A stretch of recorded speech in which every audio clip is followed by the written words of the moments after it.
We'll now start shading our helmet. We've already assigned the standard surface shader in the last chapter, but if you didn't, make sure you select the helmet, right mouse button, favorites, and AI standard surface, or new material, Arnold, and AI standard surface. We are going to be using the hypershade, which we can find right here. Click on the hypershade icon, and this brings up the hypershade. We're going to be working like this for the vast majority of the series, or for the rest of it. We are going to be particularly shading. We are going to be having the render view, like so. Now you're more welcome to move this around on your own, but we're going to work in our area in a situation like this. So we're going to be having the render view, then the hypershade, and we're going to have the property editor down here. Now, this is the shader we used, and like we said, we are going to be very methodical with naming, because this makes everything so much easier. So, middle mouse button, drag this down, so now we have this available in the actual hypershade. Click on the name, and we're going to be calling this bronze underscore shade. This just means that it's a bronze, and it's a shader. The first thing we are going to be doing is we're going to set the metalness all the way to 1. Now we hit play. Now you can see it's now a very nice and metallic shader. Then we are going to be importing one of the images which you can find under your images directory. If you go to your project files, you can now drag in the plain default material base color. You can of course also load a file node for this, but we're just going to be dragging it in. And now you can see this already has the file name of it in the actual name. So we can now just add on the back of this, just go all the way to the end, we can just add file. So now you can clearly see that this is a file node, and this will appear right here now. And then we can add this to the place to the texture as well. Just in the front. So now you can just very easily see where this comes from. So we aren't going to be plugging this directly in just yet. We need to, since we don't have UVs on it, we need to use a triplanar. So we're going to be hitting the tab key and searching for triplanar. So now we set AI triplanar, and then we're going to be plugging this into the input. So let's just do this real quick. Out color into the input, and then we are going to be setting the out color into the base color. And let's see what happens now. And now you can see now it has this really nice and bronzy feel to it based on this. But you can see here, if we were to zoom in, that this is just tiled to oblivion. So we have to change the settings for it. We are going to be scaling it down to 0.1. So 0.1, select everything, Control C, Tab, Control V. Or you can just type it in. I just prefer doing it like that. And now you can see that it's scaling in a better way. We can also use the isolate feature. So now you can actually see that this is just being tiled a few times across it, and the isolate feature is fantastic. It just really quickly allows you to see what's going on. Then we're going to be setting a blend amount as well. If we just go in here now, and we can set the blend amount to something a bit higher than 0, just so we can really blend it. Around 0.6 is fine. Again, I'm not inputting numbers into this. I'm not like 0.6, 0.5. No, it's just a general amount of blending. If your approach is just inputting numbers, then you aren't adaptable. That means that if you get another situation which you're not doing this exact helmet, or you're getting a different kind of helmet, you won't know what's going on because it's just a number. So this looks pretty good, but we have to color correct it a little bit as well. Now, the reason I plugged this directly in is because we have to actually see what's going on, but we have to add a color correct node between these two. So hit the tab key and type AI color correct. It's important that you use the actual AI color correct and not the regular color correct. These are quite different. And this is where Maya is a bit annoying. There isn't actually a way to just insert this between these. If you use something like Nuke or Fusion, you can easily just insert a node between, but we actually have to drag this into the input, and we have to take the output into here. So now we just want to grade this a little bit. Let's make sure we are in the isolate mode. I want to take the gamma down just a little bit, make it a bit darker. If you hold down the control key, you can easily just slide it. So now it gets a little bit darker and a little more saturated. We set the hue shift down, just move it a little bit, just so it's a little bit more towards this yellow-green feeling. Let's just make it just a teeny tiny bit more, maybe like 0.34. Yeah, right there. Let's take the saturation down just a teeny tiny bit. It's a bit too strong, a bit more black and white. Again, hold the control key and just drag with left mouse button on top of this to really get fine control. And then we can set the contrast up just a teeny tiny bit. So let's see what this looks like. Pretty nice so far. What we can also do is we can use a render region for this. You can see this renders this entire frame, and that's kind of pointless. So what we can do, we can hold on the shift key and we can drag on top of just the helmet. And now it's only going to affect this helmet. So it's going to be significantly faster for us now. Then for the actual roughness, we are going to be using a noise. So this is, hit the tab key, AI noise. This is a regular noise. And for everything we do when it comes to noises, I really prefer to use a range node as well. So we're just going to be making an AI range node as well. AI range.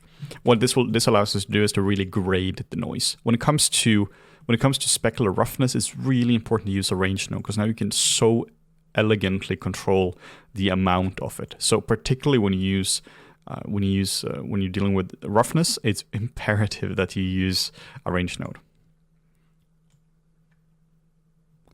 Here you can actually see a little quirk as well. You can't take the out color.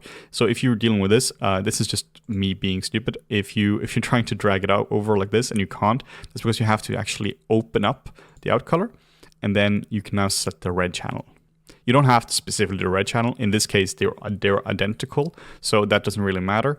But just know that you have to pick one of them to go into it. And now you can see that our specularity has been broken up a little bit. So now this makes it look a lot older. So let's just change the settings of the actual noise a little bit. We can also just do this if we click the isolate, and now we can set the octaves to something higher. So set this to 5. That gives us a lot more texture into our actual noise. Then we can set this amount. I have actually no idea how to pronounce this, so I won't even try. We can set this to something a bit higher, and you can see what this is doing. This just gives it a little bit more variation in it. So something around 2.2, around this, just to have a little bit more brokenness into it. Then we can also set the scale down as well. I'm going to try around 0.3, and then we get this nice and big broken up result. The reason I want it to be smaller is so it doesn't look so procedural. It's very easy that it looks very procedural and noisy when you're just using regular noise. So let's see what this looks like. So now this is a bit more low frequency. Instead of all these tiny patches, we now have bigger patches. And now we'll use the range node to actually control this. So let's try to set the input max. So now you can see what this is doing. This gives us this really harsh result. So I want to look something maybe around 0.2. And let's set the input max as well. And then we can set this maybe something like 0.7. I want this to be quite sharp because this is a bronze material. This is not necessarily something which has been beaten up that much. This is still quite sharp. And then we'll try the output min and set this to just a bit higher. And again, I'm not dealing with numbers specifically. I'm just holding on a control key and just dragging it up and down. Just so and I'm looking at this. I'm just seeing what looks good. And let's try the output max as well and try setting this down a little bit. And if you now were to use isolate, you can now see what's actually going on. When it comes to grading the specular roughness, I really prefer to actually look in the viewport because I find it to be really hard to see what's going on when I'm just doing this. Sure, it gives me a general view of what's actually going on, but I can't translate these values directly in my head. It's hard to see, is this going to be really shiny or not? Sometimes you're dealing with incredibly small ranges of value, which can have dramatic results. So you can see how much this actually does. If we were to kill this again now, Shift Alt and just drag over, and I can just see how different this looks. So when I'm texturing, I spend a lot of time making sure the roughness is right. If you get the specular roughness right, everything else will just kind of follow. This almost looks like a bump map or crazy stuff going on a color map, but this just means that we get so much extra just by playing around with the roughness. And then we'll also enable smooth step as well. And then we'll make a bump map for this as well. We will do the same thing as we did with the color. We will make a file node. In this case, we're going to do it in a slightly different way. We're going to hit tab and hit file. And then we're going to set this to texture. Basically, don't worry about the two others. We only want to deal with texture. And then under file, we'll load in our actual texture. I put all these on the source images, so this is just under my project, and this just makes it really nice and easy. It's now using a relative path instead of an absolute path, and it's just easier to deal with. And I'll use the Grunge 04. And this is not connected to anything. So we obviously have to connect all of this up. But for now, we'll just name this properly. So grunge04 underscore file. So this is so much easier. Instead of it just being called file02 or texture placed to the texture 02, it's just going to be called grunge04 placed to the texture. And then we will make a triplanar as well. So type triplanar. You don't have to type AI triplanar because there isn't actually any other triplanars. Then we'll take the out color and we'll put this into the input. And then we can put the triplanar right into the actual bump. If we scroll down on the geometry, we now have bump mapping.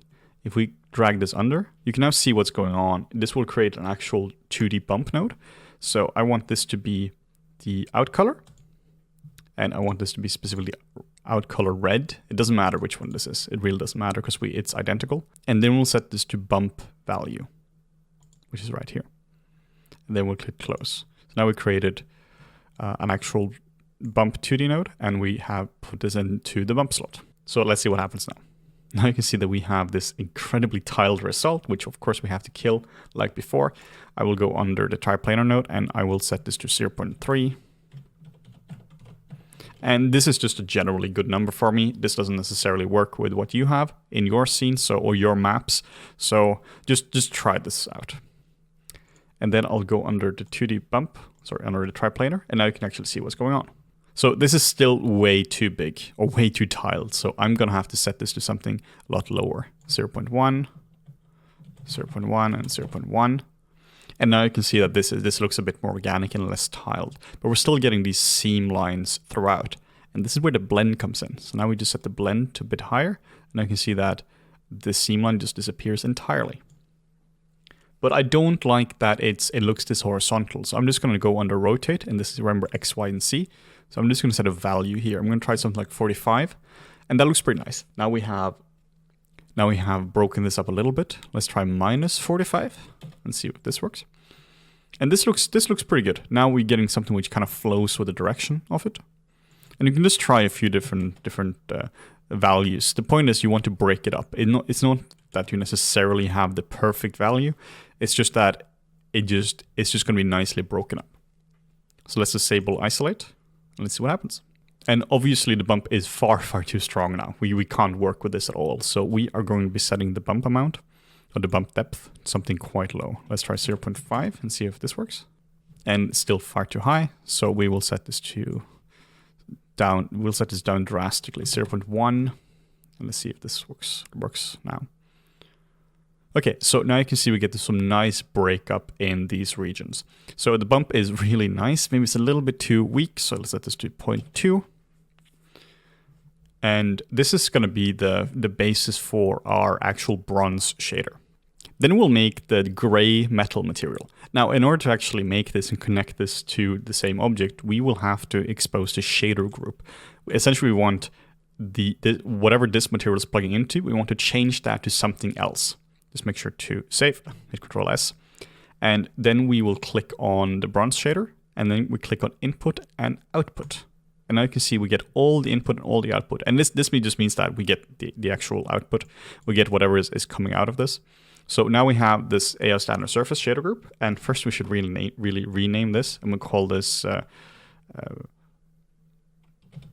spartanHelmet shader group. And then we'll make a new material. Hit the tab key and type AI standard surface.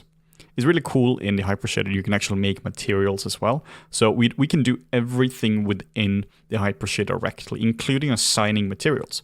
So now we make a new AI standard surface, and we'll call this gray metal underscore shape.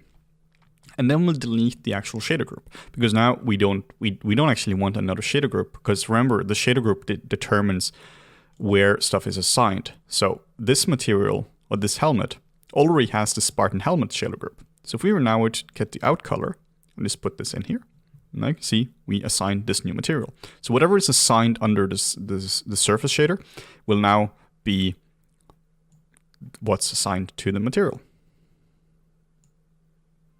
So what we'll do is we'll create both of these materials, and then we will blend them together later on. Again, like with the last one, the first thing we'll do is we will go all the way up and we'll set the metalness to 1. So it's really nice and shiny. And then we'll move it down here so that we can organize. Now what's cool is that we can actually reuse parts of this shader in here. So for instance, if we want the same color, we can just drag down the node and it could be connected to both of them at one time. We're not going to do that. So just in Control Z or Shift Alt and just drag to kill the connection, but you can. And that's incredibly powerful and really one of the strengths of the nodes.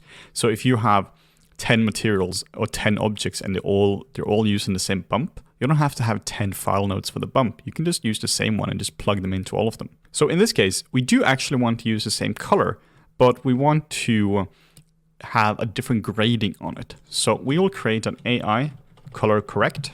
Make sure it's color correct and not color convert. They look very similar. Color correct. And then we'll go under the triplanar. Make sure we are under the correct one, which is the base color. And then we'll go on the triplanar and we'll just drag the out color under the input. So now these are using the same one. And then we can go to color and then we'll choose out color into base color. And again, now these will look exactly the same. This is exactly what we just did, which we killed, just that now there's an AI color correct in between. So what we want to do with this is we generally want to kill the color. There's a lot of nice variation in it, but in terms of color, but we don't really want this variation. This is supposed to be more of a gray metal material. So we can go to the saturation and just take this all the way down, something like 0.2. It's still nice that there is some color in it, but we don't want the color to be that prominent. We just want it to be some general variation. You can see here there is some spottiness in this material. So there's just some slight variation without it being too colorful. We can even set it even further down, so 0.1. Just so we have some variation, because everything has some color in it. And we can just go under isolate as well, so we can better see what's going on. So you can see this is essentially gray now. And then I want to make it a lot darker. So I'll set the exposure down quite a lot. So something like this. And again, it's really important that you're actually looking in the viewport when doing this. It's almost impossible to actually see what's going on if you're just looking in the maps. So I'll be looking in the actual 3D view when doing these kind of grading changes. Now, if you want to organize your scenes like absolute crazy, you can also feel free to rename every single node. We're going to be doing basically the first input, which is the file nodes, and we're going to be doing the general materials, but we're not going to be renaming every single one. I do recommend that you actually do that for full-on production, because that means it's so much easier, but for this is insanely overkill.